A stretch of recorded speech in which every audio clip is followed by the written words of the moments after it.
With an AEW star called out for sandbagging and more, this is Wrestling Up. My name is John and you're watching the Wrestling Report for June 13th. Before we get into the rest of the video, make sure you subscribe to Wrestling Hub and turn on all notifications to stay up to date with everything in the world of pro wrestling. Also, don't forget to follow us on Instagram at Wrestling Hub Official and follow us on Twitter at Wrestling_Hub.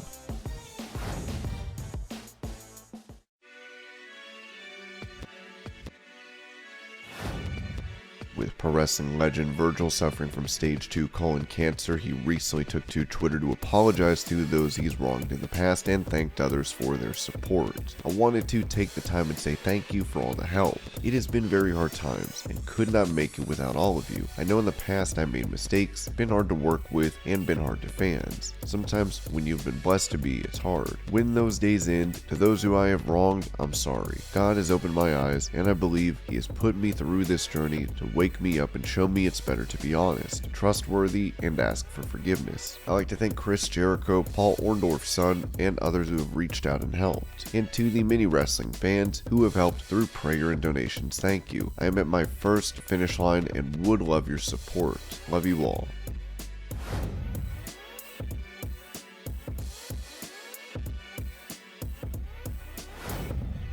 After being released from WWE for apparently violating a company policy, Donovan was told to come back in a year. Now he's gone online to address the situation, saying thank you to everyone who's reached out. Mistakes happen and lessons are learned. A bump in the road doesn't define me though. I'll be back.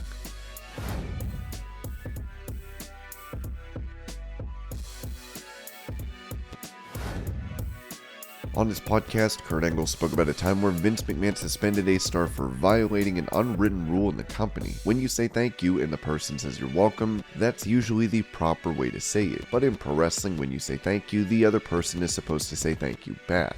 So it's like thank you. No, thank you. You don't say you're welcome. I was told one time a wrestler told Vince said, hey, thank you for the match tonight. He said, you're welcome. Vince actually took him off the roster for about a month and basically suspended him for a month because he didn't say thank you. He said, you're welcome.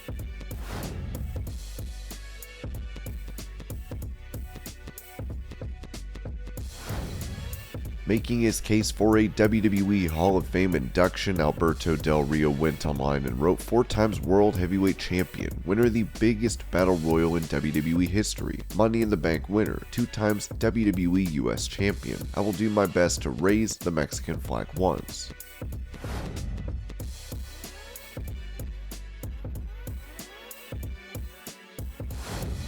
On Busted Open Radio, Bully Ray revealed that the WWE chairman changed the rings for the company after he started training to wrestle. Back in the day, you had Andre the Giant and all these much bigger men, and the ring needed to be able to support these much bigger men. But when Vince eventually decided to step in the ring and train with Dr. Tom Pritchard, Vince was bumping in these really hard rings. Dr. Tom decided, hey, we have a different ring down in the warehouse. It's a bumping ring. It was an 18 by 18 old school southern bumping ring, and Vince started bumping and said, why aren't our rings like this? Our rings are stiff. That's when Vince and WWE decided to redesign their rings.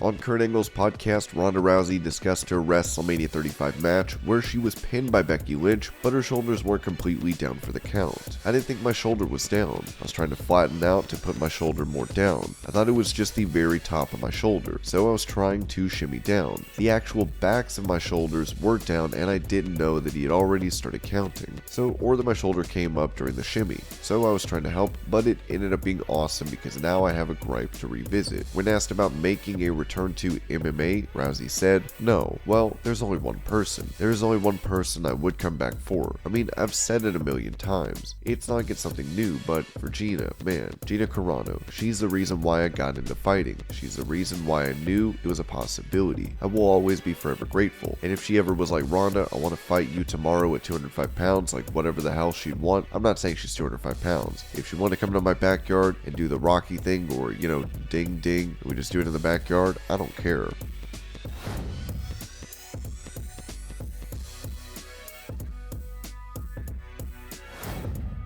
Speaking about modern day pro wrestling, Rob Van Dam said on the Two-Man Power Trip podcast that he is offended by the idea of putting safety first. The number one rule was to protect the business, always was. And then somewhere down the road it became number one rule, safety first. Like what? The way we trained, if you got bloody, that was good for the match. It made it look good, and there was nowhere allowed between anybody. My whole training with Sheik was about grabbing each other and bringing each other in tighter. Bringing each other in, whether it's a headlock or a waist lock or an arm lock, it was always about coming in and squeezing. Anytime someone was on their back, boom, you better be jumping on him, trying to pin him, trying to win. And that's not the way I see a lot of wrestling today. A lot of times, it eats me up.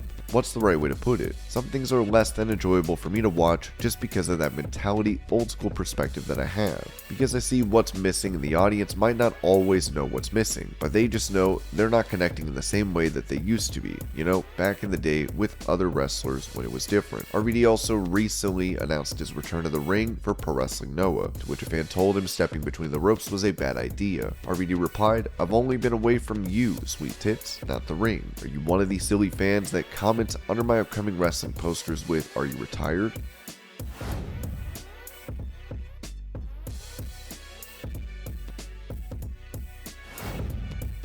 After attacking Cody Rhodes on Raw last week, Seth Rollins can be seen taunting a couple fans of the American Nightmare at a recent live event. Keep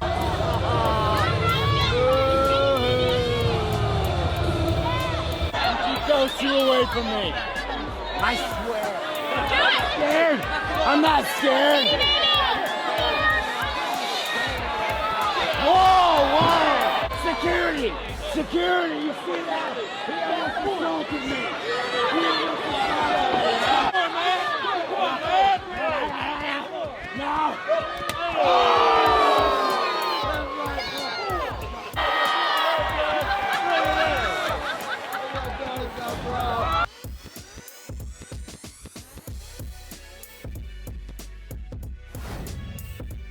It was previously reported by the Wrestling Observer that Chris Jericho and MVP had a confrontation in a hotel after AEW Dynamite on May 18th. To recap the events, it was said that after the show in Houston, there was a confrontation in the hotel the wrestlers were staying at between Chris Jericho and MVP at about 1 a.m. after the Dynamite tapings. Something that I'm not clear of happened 18 months ago, or they had a falling out. Jericho was talking to Matt Hardy and MVP showed up. Most people didn't know what was up and thought he was kidding around until it became clear he wasn't kidding. Nothing bad happened, even though it was a tense situation. Jericho did tell him that he doesn't fight jobbers when he got in the elevator, and MVP was screaming about it in the lobby. Now it's been reported what led to their original falling out. Fightful heard about the confrontation as far back as AEW Double or Nothing weekend, but facts were few and far between, as there wasn't much talent around that saw it. Those close to these situations say that it is true that MVP and Chris Jericho are no longer friends, and it boiled down to social and political issues in which were made public on Twitter. When we asked MVP about the reported confrontation, we were told that there was an exchange, but it didn't go down like that, and there are two sides to every story, with the truth usually somewhere in the middle. It was established that while the two were former friends, that was no longer the case.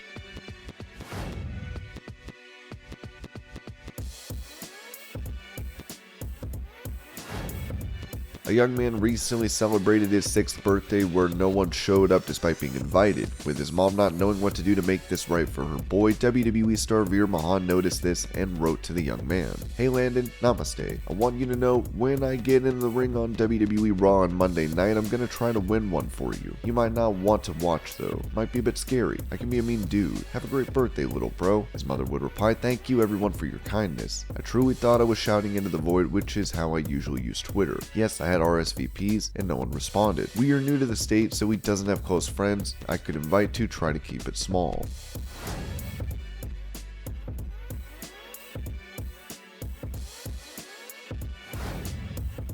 With Paige announcing that her last day with WWE will be on July 7th, she revealed on Twitch that she tried her best to get on programming. "They weren't using me to my full potential, that's for sure. I broke my neck twice for this company, just to be let go. I still tried to fight to do something, and then to not be told until the last minute left me disappointed. Again, I understand their reasoning why they didn't want to renew the contract. As she previously stated, there probably won't be a non-compete clause following her release. Many fans are wondering what is next for Paige.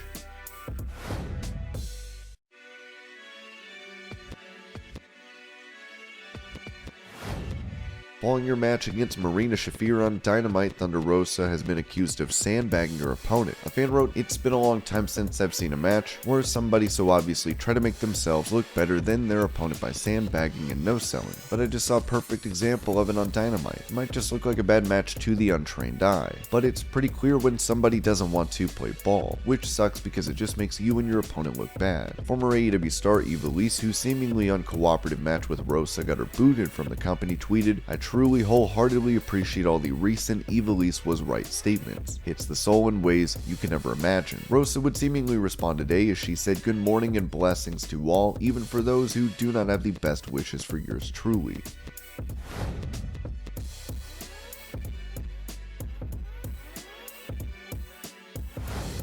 Former WWE champion and AEW star Jeff Hardy was booked in Volusia County on charges of driving under the influence and charged with driving using a suspended license. According to police documents, Jeff was booked at 12:45 this afternoon with a bond set at $3,500. And this was your Pro Wrestling News Update. I hope you're all having a great day. Thank you so much for watching, and I'll see you later.